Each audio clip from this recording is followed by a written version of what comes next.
не имеют права на жизнь, неонационализм на государственном уровне.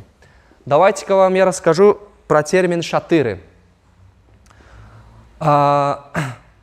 Титульный народ Туркменистана – это, естественно, туркмены. Но на втором месте в Туркменистане по численности живут узбеки. Живут в области Лебаб и живут в области Ташаус на границе с Узбекистаном.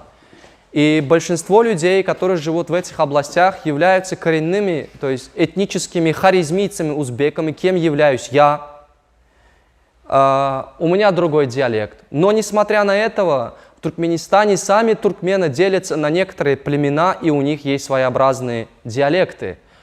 Даже в Википедии написано «Взгляды Бердымухамедова», неонационалистические взгляды, где он рассказывает дипломату Соединенных Штатов Америки то, что истинные туркмены живут только в этом районе, в районе Бехерден, Бахарли, Көпетдаг.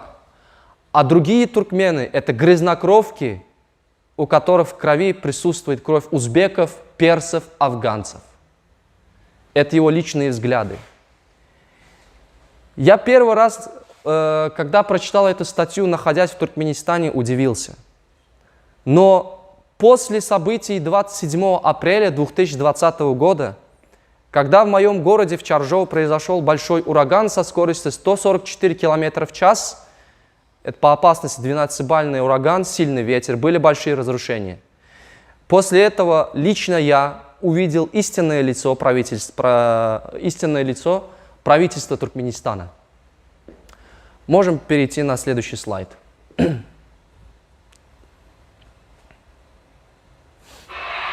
Это тот же самый ураган. Естественно, тут показываются начальные события этого урагана.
Можем тут остановиться. Видеоролик немножко длинный, конечно. Я могу потом с вами поделиться этими видеороликами.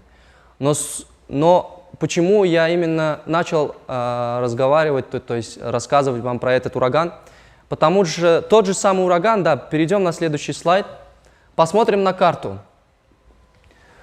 Самая фиолетовая точка на этой карте – это мой город Чаржоу, где произошел ураган со скоростью 40 метров в секунду, это и есть 144 километра в час. Несложными расчетами можно это вывести.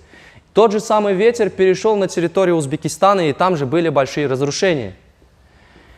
Но самое интересное, после этого урагана власти Туркменистана показали свое истинное лицо.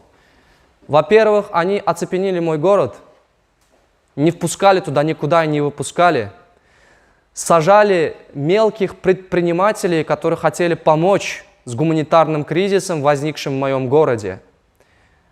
Произошел гуманитарный кризис, и на местных телевидениях об этом даже не сказали.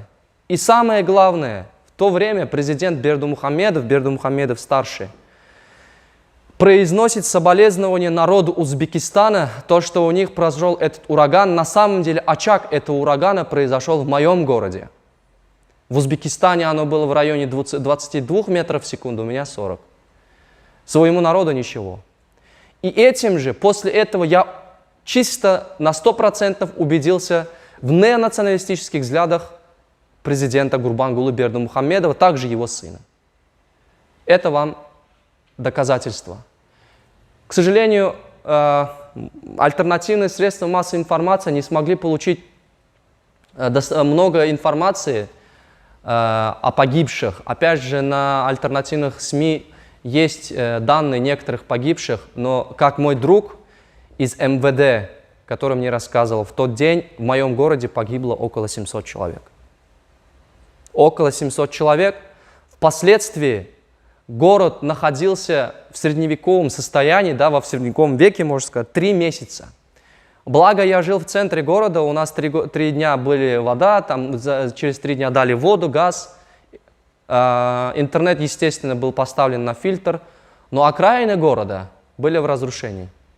Даже люди в районе железнодорожном, где я жил, около 1000 людей вышли на улице протестовать, чтобы решили проблему и последствия после урагана. Это для меня было шоком, потому что в Туркменистане никогда такого не было. Люди никогда не выходили. Но я удивился и обрадовался то, что, может, эти массовые протесты перейдут к призывам антиправительственным, чтобы убрать эту власть, коррумпированную власть, которая является бедой народа Туркменистана. Я думаю,